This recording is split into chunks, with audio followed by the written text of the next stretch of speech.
Shep Notes Coffee Breaks. I'm going to introduce you to Flavius Josephus. I spoke about him in a lot of my presentations over the past couple of years. This Josephus, he is an eyewitness to a lot of events from Herod to the burning of the temple. He also wrote books concerning the law. So he has a lot of information that can help with the gospel, the New Testament and the Old Testament. This thing that pronouncing, you'll hear it in the text-to-speech, the correct pronunciation. I'm trying not to mess it up. But I'm going to start out with some of his writings. You know, in the beginning, maybe they won't hold true to what you want to know. The ones I'm putting up now is reference to Herod. That family was around a long time. And some other names that would be familiar to the historians of that time concerning Rome, concerning Greek, concerning Egypt, and all these different places. All these people had a stake in Jerusalem, or a relationship to it in one way or another. Jerusalem is a very important place, and as far as you go back to the time David and Joab took it over. Joab took the city and called David to take the city, so that'd be his victory. And they took the city. And since they took it, David is the one that basically built the city of David. And he went into Jerusalem. It was walled in, I believe. And that's why they had a hard time getting in, or Joab. But that's in the book of Kings and the book of Chronicles. Before then, Jerusalem wasn't Jerusalem. So it came about in the Old Testament, but it wasn't there when the Lord God brought the children of Israel into the land of Canaan, which is Israel. Samaria became the capital of the whole Israel. Jerusalem wasn't there then at all.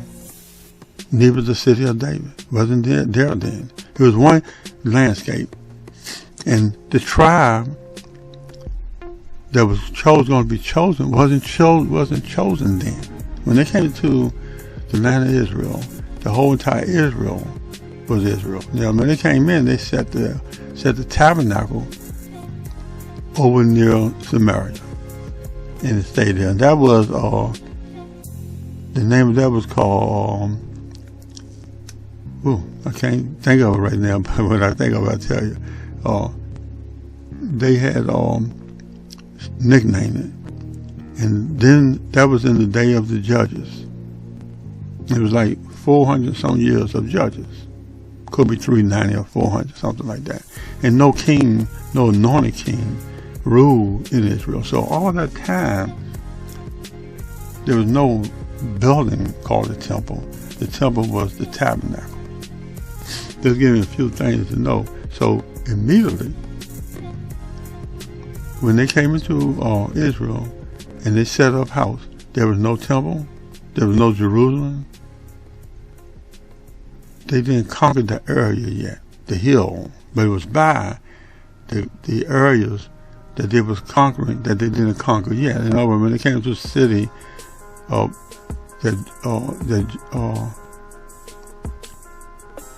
that Joshua brought them to, some places were still held by the people in the land, the children of Canaan. So they was not, some places was not conquered, a lot of places was. They had the dominancy though. So they ran it, but some of the places they couldn't conquer yet. Only until David came, was David and Joab, they conquered Jerusalem. and took it over, and it became part of the system of Israel. But it was already in the land that they were coming to get, but they wasn't able to take it. So the territory of the land they were going to take, the only ones that they was able to take, did they rule over. The other ones, those people that's in the land with them, but did not, or come out of their comfort zone to mess with Israel, And Israel still looking, they just basically at time they just forgot to try to take them over, So, but as time went on, they did take Jerusalem. I'm just calling it by its name today. And I'll put that history up later, how they took Jerusalem. It was in the time of David, and how David became the person, and therefore he was chosen, so his seed line was chosen, called Judah. So it wasn't nobody would call no one Jews until David, because Judah was just another tribe at that time.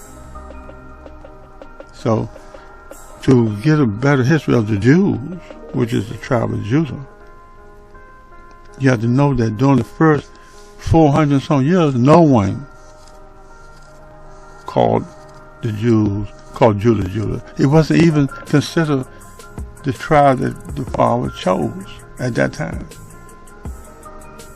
So going to the pure history of it all, it was talked about as though it was called, though they was chosen as Judah through certain lookbacks on certain days. They was talking about a certain period of time that was before then, and then they said the Jews, but they wasn't even called until the time of David. So during his administration, that was the only time that the tribe Judah became significant. So to try to get a better picture of it again, when Joshua brought the children of Israel into the land, dispersed the land, even the lands that they didn't take yet became the property of each tribe anyway. And then throughout the Judges period, it was a tug and pull from people who was not conquered yet, will fight the children of Israel and take over for a period of time, sometimes even to 40 years, 20 years, stuff like that. And then judges would come along and give them the land back. So when Saul came along, the first anointed king, he had responsibility of the whole entire land, and he went out to push out these people who was in the land, or that shouldn't have been in the land, or the Philistines was them who was fighting for the land that they said it was born in. They said it was born here. So Saul was pushing them out, and he was successful in doing this. And David came along under Saul, and he was successful, and they became great men. Then later on, David became king, and through his kingship, the Lord chose the tribe of Judah and chose him to be king forever. Basically in Jerusalem, he'll be a king in the 1,000-year time, even though Christ is the king of all the earth. We'll talk about that later. So the temple wasn't built. The tabernacle was still there. The temple didn't get built until Solomon's time, the first temple. The first temple, the tabernacle, was a real tent temple. It was called tabernacle, but it was the temple. Everything that was in the temple was in the tabernacle. And when David started making preparations for his son to build the temple, because the Lord said he wasn't going to do it, he made the third part of the priests that rolled up the tents and did all the work. He made them singers and other duty bound to deal with the temple itself. Now, it was stationary; it wasn't going to be moved. It was made out of solid things instead of covers and poles. So after that, the word Judah became very significant. Now, even after that, there was wars and everything else, they were still not called Jews. They were called Judah. The first term of Jews came around with Nebuchadnezzar. He's the one they call all of them Jews. You know, they didn't have no distinction, because when they went into captivity from Jerusalem, there was a mixed group there, especially Benjamin, because Benjamin got a story of his own. But there was priesthoods, which is the Leviticus tribe. They was mixed in. Benjamin was mixed in. And the other tribes who wanted to worship at the temple, when the split came of 10 tribes and 2 tribes. So when that split came, a lot of people decided to be inside the city of David and in Judah, so that when they go to Jerusalem, they can worship at the temple. So when their carrying away happened, they got carried away too. But still, Nebuchadnezzar called everybody Jew. All of them were named Jews. And when the Jews came back, because the Israelites, the 10 tribes, they didn't have you don't see them coming back in one period like the 70 years over. They came back drifted in here and there. But the people that was in Babylon, they was given a decree from Cyrus the king that they go back and build the temple. So that was 70 years after their captivity. 70 years after their captivity.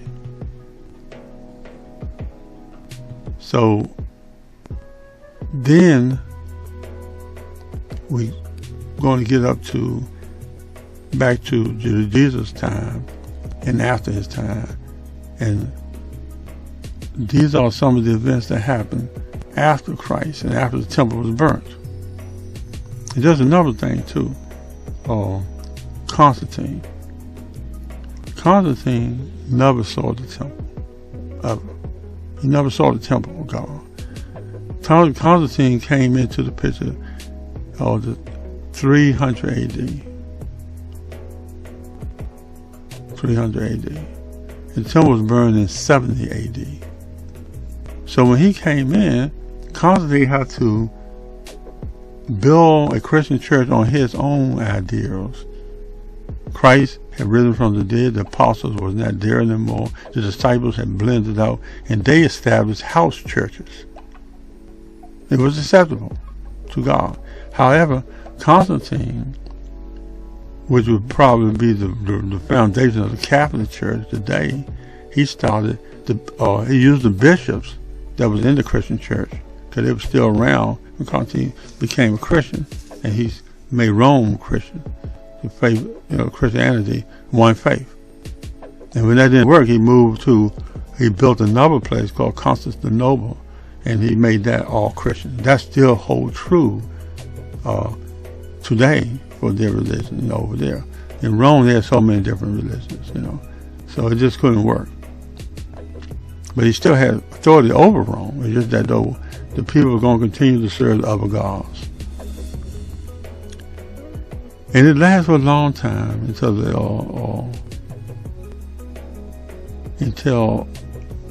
the pals of the who was it?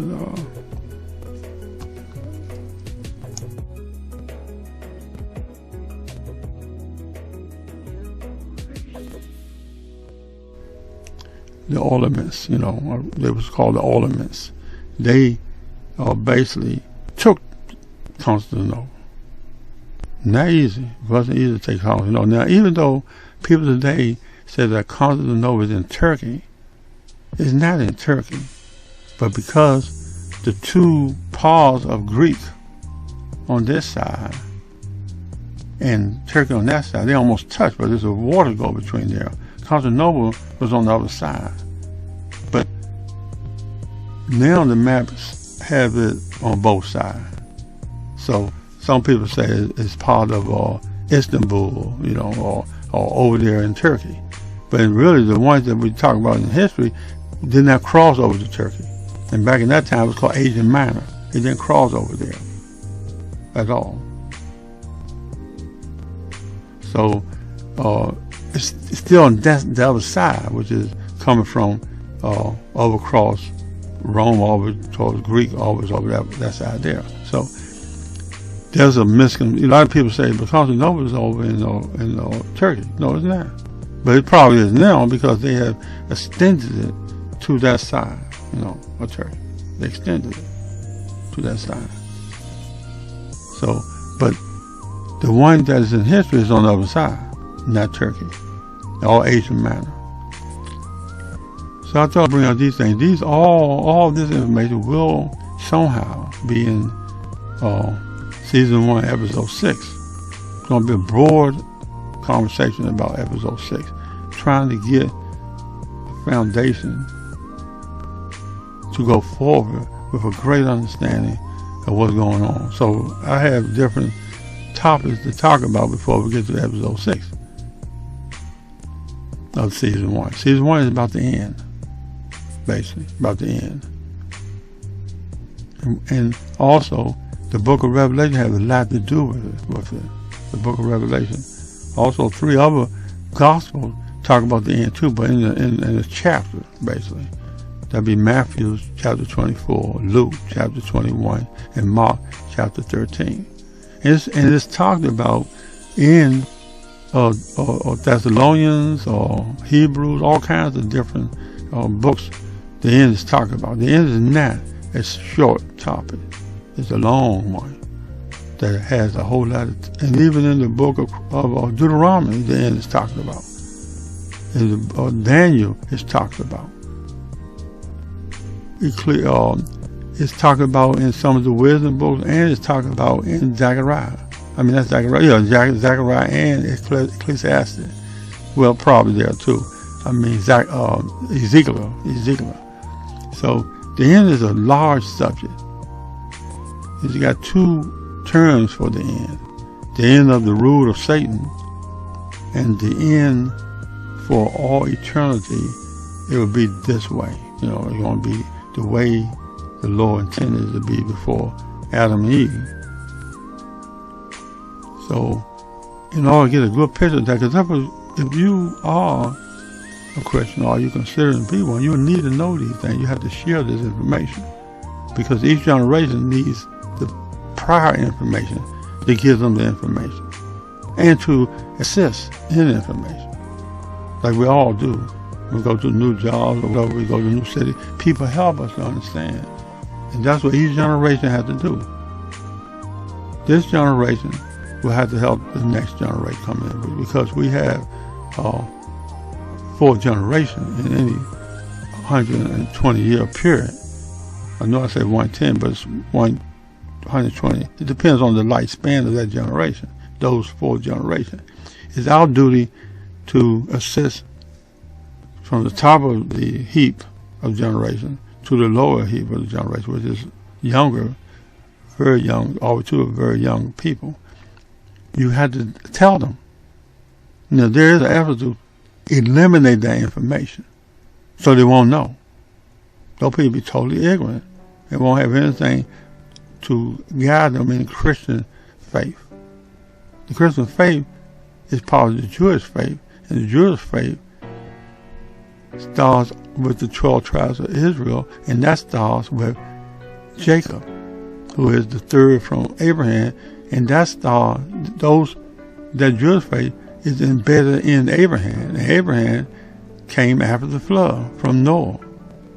And Noah basically came from Seth, who was the 3rd born of Eve after Cain still killed Abel. So it's linked up all the way to today. And we got to tell people this. They got to know this history so they can understand what Christianity is about. Christianity is a part of a tree with many branches on it.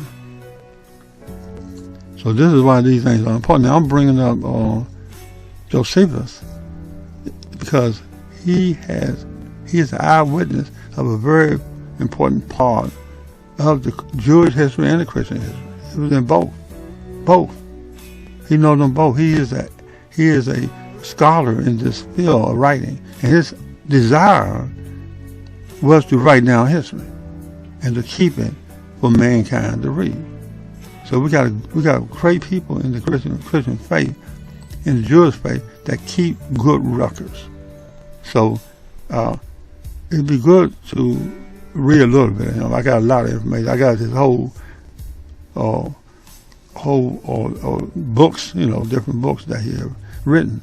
And this was his joy in this happening. Even though this Joseph was with the Romans on their side, not so much on their side, but he agreed with them during the burning of the temple. I understand that. He wanted a peaceful outcome. The burning of the temple was not deliberate more than it was accidental. I think it was more of a rush to get in there to get the money, and it was burned in their attempt to get in there and get the money. There's certain definition for that. Now, Joseph, in this particular one that you read today, won't speak to that. It's just information. I want you to get used to his writing and see what he's talking about in that time period he's talking about. And this would be the way his style would be. He would be used time to time to show missing areas that the apostles didn't talk about during the times when they came. Their mission was specifically to preach the gospel. That's it. To get a background those days, he would help out in what he tell you about the demeanor of the other people who was against the apostles. But this was after the apostles, before 70 AD, to 70 AD, and after 70 AD. Shep Notes Coffee Break. The Works of Flavius Josephus. Book 15. Containing the interval of 18 years. From the death of Antigonus to the finishing of the temple by Herod. Chapter 1. Concerning Pollio and Sames. Herod slays the principal of Antigonus's friends, and spoils the city of its wealth. Antony beheads Antigonus.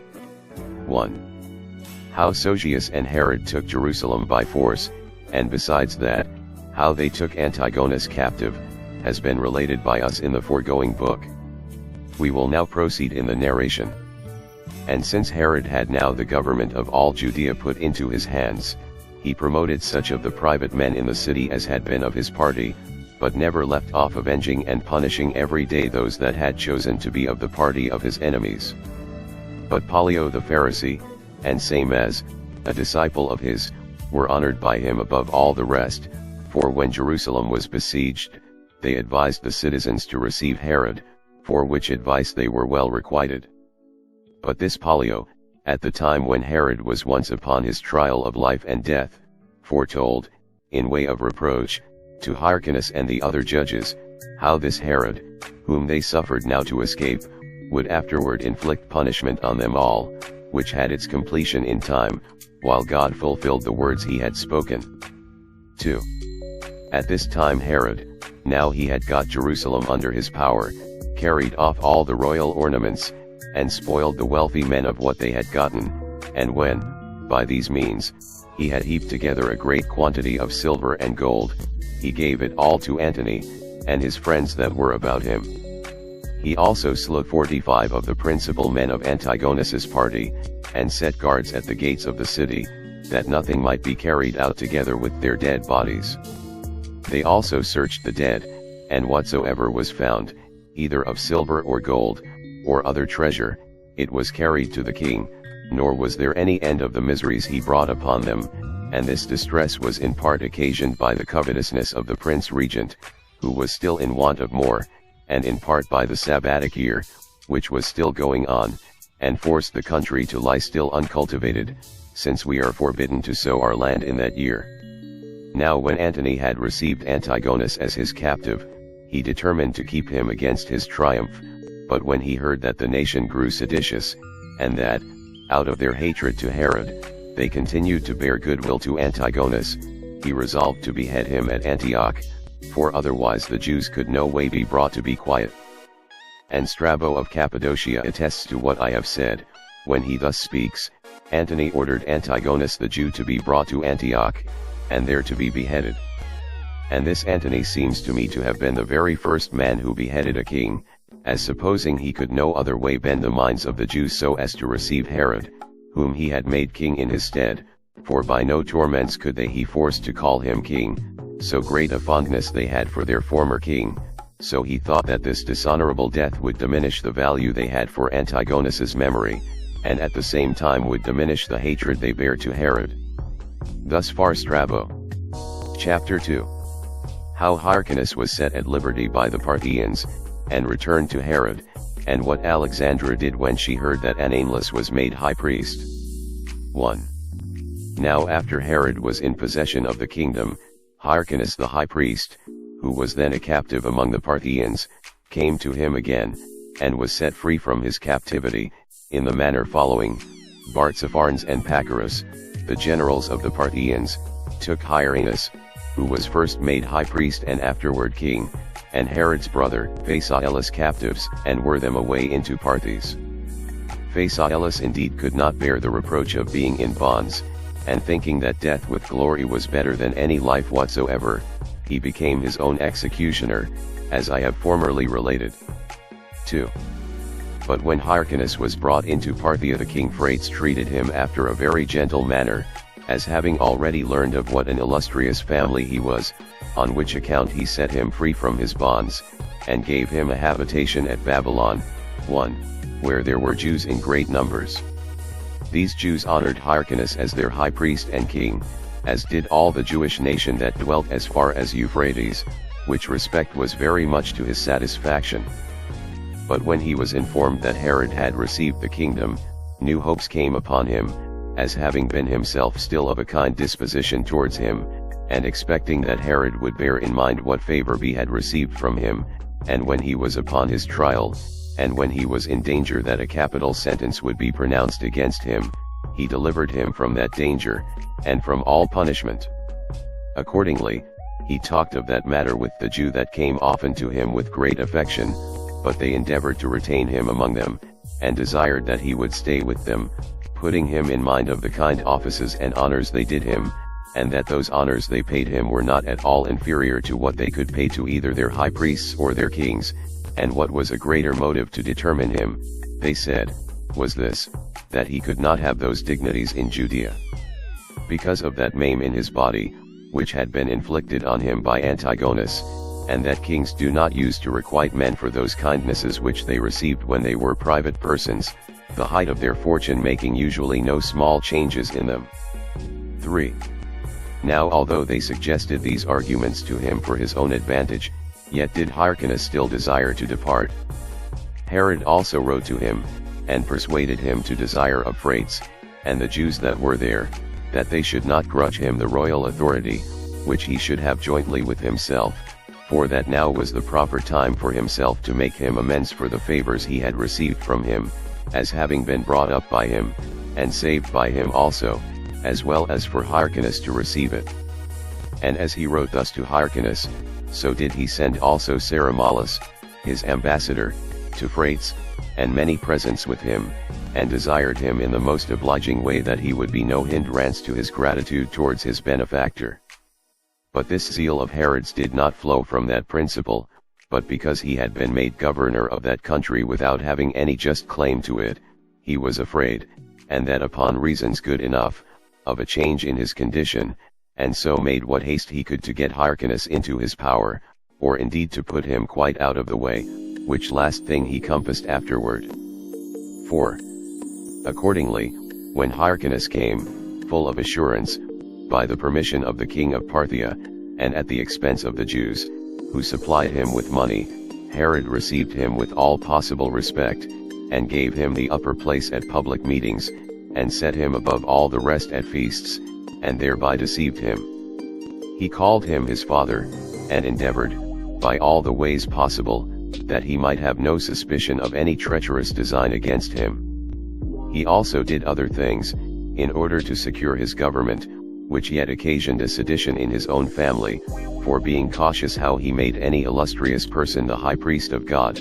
2. He sent for an obscure priest out of Babylon, whose name was Ananelus, and bestowed the high priesthood upon him. 5. However, Alexandra, the daughter of Hyrcanus, and wife of Alexander, the son of Aristobulus the king, who had also brought Alexander 2 children, could not bear this indignity. Now this son was one of the greatest comeliness, and was called Aristobulus, and the daughter, Miriam, was married to Herod, and eminent for her beauty also. This Alexandra was much disturbed, and took this indignity offered to her son exceeding ill, that while he was alive, any one else should be sent for to have the dignity of the high priesthood conferred upon him. Accordingly, she wrote to Cleopatra, a musician assisting her in taking care to have her letters carried, to desire her intercession with Antony, in order to gain the high priesthood for her son. 6. But as Antony was slow in granting this request, his friend Dellius, 3, came into Judea upon some affairs, and when he saw Aristobulus, he stood in admiration at the tallness and handsomeness of the child, and no less at Mariarune, the king's wife, and was open in his commendations of Alexandra, as the mother of most beautiful children. And when she came to discourse with him, he persuaded her to get pictures drawn of them both, and to send them to Antony, for that when he saw them, he would deny her nothing that she should ask. Accordingly, Alexandra was elevated with these words of his, and sent the pictures to Antony. Dellius also talked extravagantly, and said that these children seemed not derived from men, but from some god or other. His design in doing so was to entice Antony into lewd pleasures with them, who was ashamed to send for the damsel, as being the wife of Herod, and avoided it, because of the reproaches he should have from Cleopatra on that account, but he sent, in the most decent manner he could, for the young man, but added this withal, unless he thought it hard upon him so to do. When this letter was brought to Herod, he did not think it safe for him to send one so handsome as was Aristobulus, in the prime of his life, for he was 16 years of age, and of so noble a family, and particularly not to Antony, the principal man among the Romans, and one that would abuse him in his amours, and besides, one that openly indulged himself in such pleasures as his power allowed him without control. He therefore wrote back to him, that if this boy should only go out of the country, all would be in a state of war and uproar, because the Jews were in hopes of a change in the government, and to have another king over them. 7. When Herod had thus excused himself to Antony, he resolved that he would not entirely permit the child or Alexandra to be treated dishonorably, but his wife Miriam lay vehemently at him to restore the high priesthood to her brother, and he judged it was for his advantage so to do, because if he once had that dignity, he could not go out of the country. So he called his friends together, and told them that Alexandra privately conspired against his royal authority, and endeavored, by the means of Cleopatra, so to bring it about, that he might be deprived of the government, and that by Antony's means this youth might have the management of public affairs in his stead, and that this procedure of hers was unjust, since she would at the same time deprive her daughter of the dignity she now had, and would bring disturbances upon the kingdom, for which he had taken a great deal of pains, and had gotten it with extraordinary hazards, that yet, while he well remembered her wicked practices, he would not leave off doing what was right himself, but would even now give the youth the high priesthood, and that he formerly set up Hanan Elus, because Aristobulus was then so very young a child. Now when he had said this, not at random, but as he thought with the best discretion he had, in order to deceive the women, and those friends whom he had taken to consult withal, Alexandra, out of the great joy she had at this unexpected promise, and out of fear from the suspicions she lay under, fell a-weeping, and made the following apology for herself, and said, that as to the high priesthood, she was very much concerned for the disgrace her son was under, and so did her utmost endeavors to procure it for him, but that as to the kingdom, she had made no attempts, and that if it were offered her for her son, she would not accept it, and that now she would be satisfied with her son's dignity, while he himself held the civil government, and she had thereby the security that arose from his peculiar ability in governing to all the remainder of her family, that she was now overcome by his benefits, and thankfully accepted of this honor showed by him to her son, and that she would hereafter be entirely obedient. And she desired him to excuse her, if the nobility of her family, and that freedom of acting which she thought that allowed her, had made her act too precipitately and imprudently in this matter. So when they had spoken thus to one another, they came to an agreement, and all suspicions, so far as appeared, were vanished away. Chapter 3. How Herod upon his making Aristobulus high priest took care that he should be murdered in a little time, and what apology he made to Antony about Aristobulus, as also concerning Joseph and Miriam. 1. So King Herod immediately took the high priesthood away from Ananelus, who, as we said before, was not of this country, but one of those Jews that had been carried captive beyond Euphrates, for there were not a few 10,000s of this people that had been carried captives, and dwelt about Babylonia, whence Ananelus came. He was one of the stock of the high priests, and had been of old a particular friend of Herod, and when he was first made king, he conferred that dignity upon him, and now put him out of it again, in order to quiet the troubles in his family, though what he did was plainly unlawful, for at no other time of old was any one that had once been in that dignity deprived of it. It was Antiochus Epiphanes who first brake that law, and deprived Jesus, and made his brother Onias high priest in his stead. Aristobulus was the second that did so, and took that dignity from his brother Hyrcanus, and this Herod was the third, who took that high office away from Aristobulus, and gave it to this young man, Aristobulus, in his stead. 2. And now Herod seemed to have healed the divisions in his family, yet was he not without suspicion, as is frequently the case, of people seeming to be reconciled to one another, but thought that, as Alexandra had already made attempts tending to innovations, so did he fear that she would go on therein, if she found a fit opportunity for so doing, so he gave a command that she should dwell in the palace, and meddle with no public affairs. Her guards also were so careful, that nothing she did in private life every day was concealed. All these hardships put her out of patience, by little, and she began to hate Herod, for as she had the pride of a woman to the utmost degree, she had great indignation at this suspicious guard that was about her, as desirous rather to undergo anything that could befall her, than to be deprived of her liberty of speech, and, under the notion of an honorary guard, to live in a state of slavery and terror. She therefore sent to Cleopatra, and made a long complaint of the circumstances she was in, and entreated her to do her utmost for her assistance. Cleopatra hereupon advised her to take her son with her, and come away immediately to her into Egypt. This advice pleased her, and she had this contrivance for getting away. She got 2 coffins made, as if they were to carry away 2 dead bodies, and put herself into one, and her son into the other, and gave orders to such of her servants as knew of her intentions to carry them away in the night time. Now their road was to be thence to the seaside, and there was a ship ready to carry them into Egypt.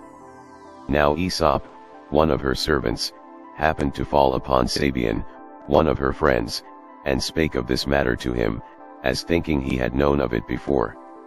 When Sabian knew this, who had formerly been an enemy of Herod, and been esteemed one of those that laid snares for and gave the poison to his father Antipater, he expected that this discovery would change Herod's hatred into kindness, so he told the king of this private stratagem of Alexandra, whereupon he suffered her to proceed to the execution of her project, and caught her in the very fact, but still he passed by her offense, and though he had a great mind to do it, he durst not inflict anything that was severe upon her, for he knew that Cleopatra would not bear that he should have her accused, on account of her hatred to him, but made a show as if it were rather the generosity of his soul, and his great moderation, that made him forgive them. However, he fully proposed to himself to put this young man out of the way, by one means or other, but he thought he might in probability be better concealed in doing it, if he did it not presently, nor immediately after what had lately happened. 3.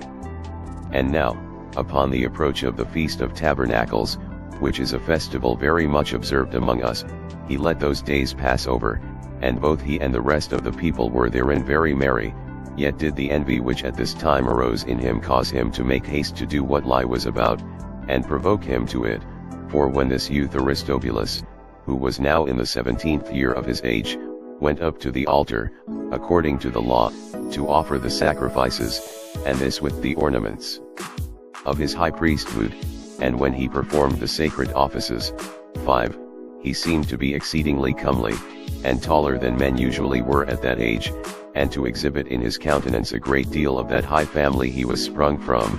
A warm zeal and affection towards him appeared among the people, and the memory of the actions of his grandfather Aristobulus was fresh in their minds, and their affections got so far the mastery of them, that they could not forbear to show their inclinations to him.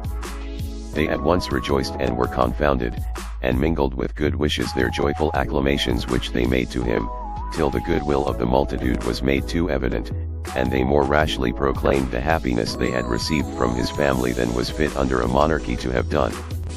Upon all this, Herod resolved to complete what he had intended against the young man. When therefore the festival was over, and he was feasting at Jericho, 6, with Alexandra, who entertained them there, he was then very pleasant with the young man, and drew him into a lonely place, and at the same time played with him in a juvenile and ludicrous manner. Now the nature of that place was hotter than ordinary, so they went out in a body, and of a sudden, and in a vein of madness, and as they stood by the fish ponds, of which there were large ones about the house, they went to cool themselves by bathing, because it was in the midst of a hot day.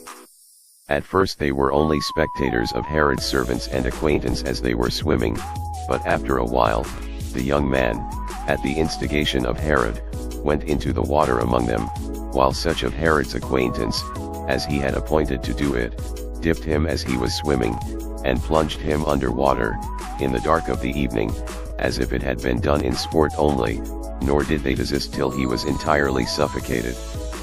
And thus was Aristobulus murdered, having lived no more in all than 18 years, 7, and kept the high priesthood 1 year only, which high priesthood Ananelus now recovered again. 4. When this sad accident was told the women, their joy was soon changed to lamentation, at the sight of the dead body that lay before them, and their sorrow was immoderate. The city also of Jerusalem, upon the spreading of this news, were in very great grief, every family looking on this calamity as if it had not belonged to another, but that one of themselves was slain. But Alexandra was more deeply affected, upon her knowledge that he had been destroyed on purpose. Her sorrow was greater than that of others, by her knowing how the murder was committed, but she was under the necessity of bearing up under it, out of her prospect of a greater mischief that might otherwise follow, and she oftentimes came to an inclination to kill herself with her own hand, but still she restrained herself, in hopes she might live long enough to revenge the unjust murder thus privately committed. Nay, she further resolved to endeavor to live longer, and to give no occasion to think. She suspected that her son was slain on purpose, and supposed that she might thereby be in a capacity of revenging it at a proper opportunity. Thus did she restrain herself, that she might not be noted for entertaining any such suspicion.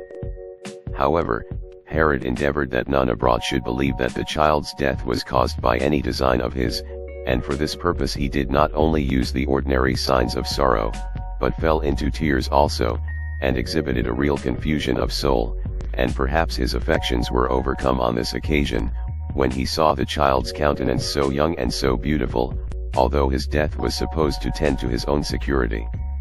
So far at least this grief served as to make some apology for him, and as for his funeral, that he took care should be very magnificent, by making great preparation for a sepulchre to lay his body in, and providing a great quantity of spices, and burying many ornaments together with him, till the very women, who were in such deep sorrow, were astonished at it, and received in this way some consolation.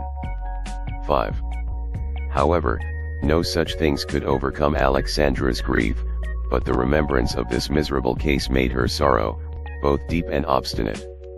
Accordingly, she wrote an account of this treacherous scene to Cleopatra, and how her son was murdered, but Cleopatra, as she had formerly been desirous to give her what satisfaction she could, and commiserating Alexandra's misfortunes, made the case her own, and would not let Antony be quiet, but excited him to punish the child's murder, for that it was an unworthy thing that Herod, who had been by him made king of a kingdom that no way belonged to him, should be guilty of such horrid crimes against those that were of the royal blood in reality. Antony was persuaded by these arguments, and when he came to Laodicea, he sent and commanded Herod to come and make his defense, as to what he had done to Aristobulus, for that such a treacherous design was not well done, if he had any hand in it. Herod was now in fear, both of the accusation, and of Cleopatra's ill will to him, which was such that she was ever endeavoring to make Antony hate him. He therefore determined to obey his summons, for he had no possible way to avoid it. So he left his uncle Joseph procurator for his government, and for the public affairs, and gave him a private charge, that if Antony should kill him, he also should kill Miriam immediately, for that he had a tender affection for this his wife, and was afraid of the injury that should be offered him, if, after his death, she, for her beauty, should be engaged to some other man. But his intimation was nothing but this at the bottom, that Antony had fallen in love with her, when he had formerly heard somewhat of her beauty. So when Herod had given Joseph this charge, and had indeed no sure hopes of escaping with his life, he went away to Antony. 6.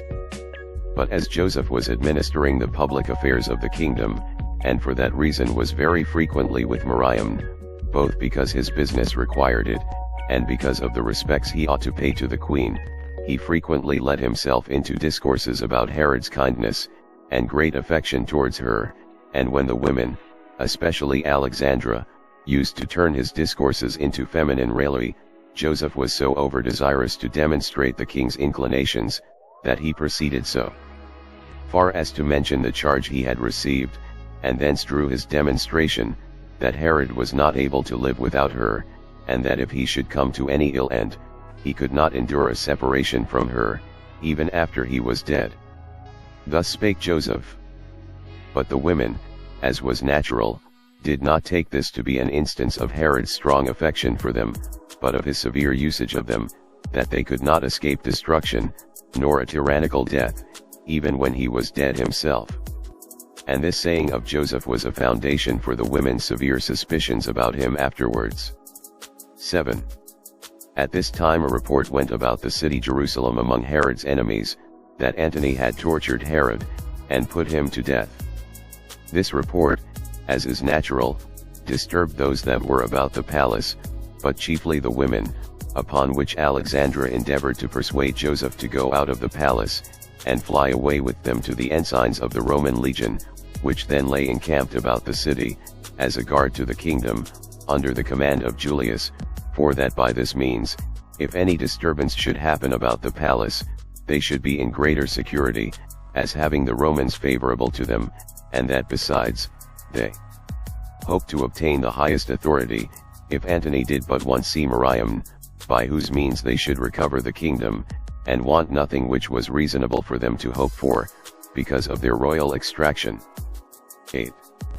But as they were in the midst of these deliberations, letters were brought from Herod about all his affairs, and proved contrary to the report, and of what they before expected, for when he was come to Antony, he soon recovered his interest with him, by the presents he made him, which he had brought with him from Jerusalem, and he soon induced him, upon discoursing with him, to leave off his indignation at him, so that Cleopatra's persuasions had less force than the arguments and presents he brought to regain his friendship, for Antony said that it was not good to require an account of a king, as to the affairs of his government, for at this rate he could be no king at all, but that those who had given him that authority ought to permit him to make use of it.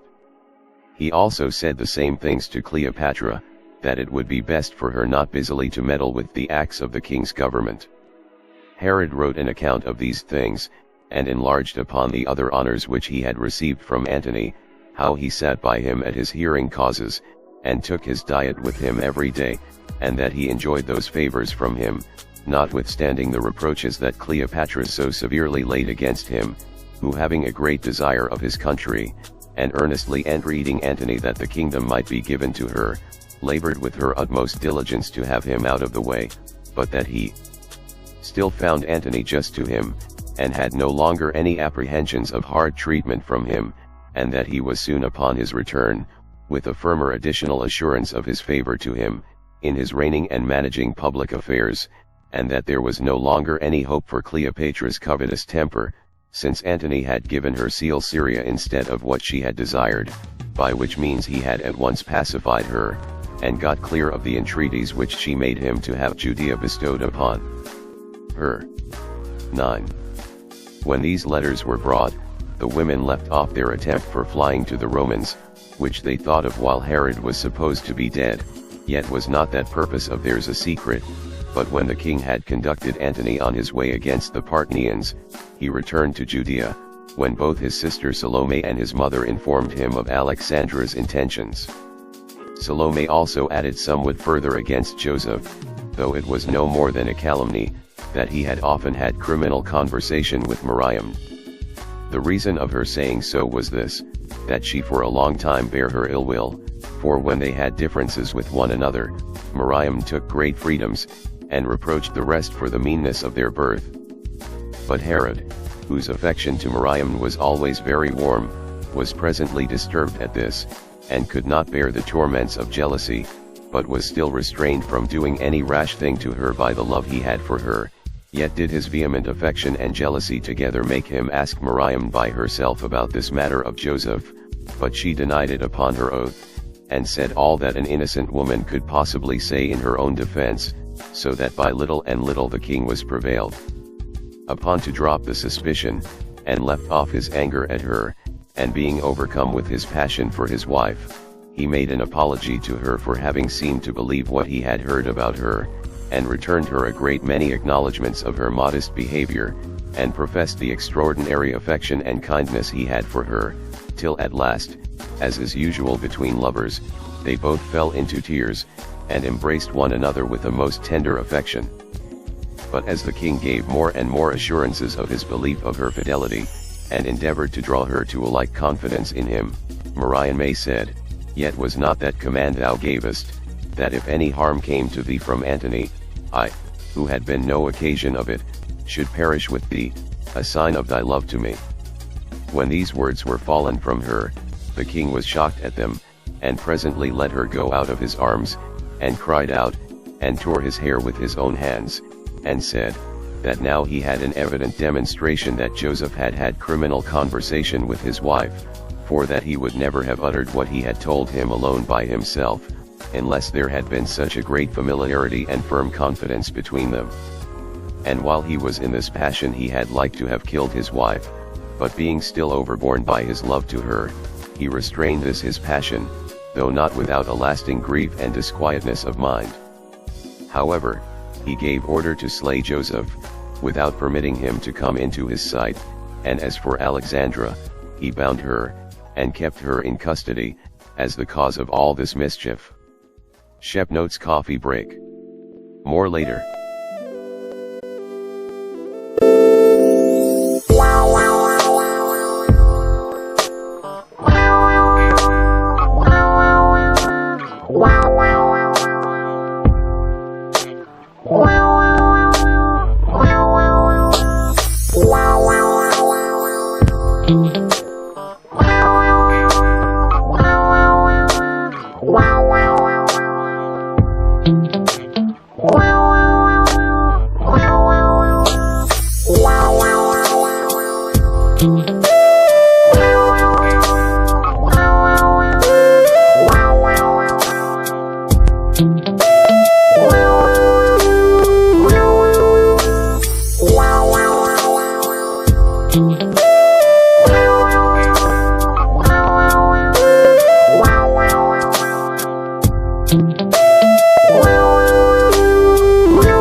you.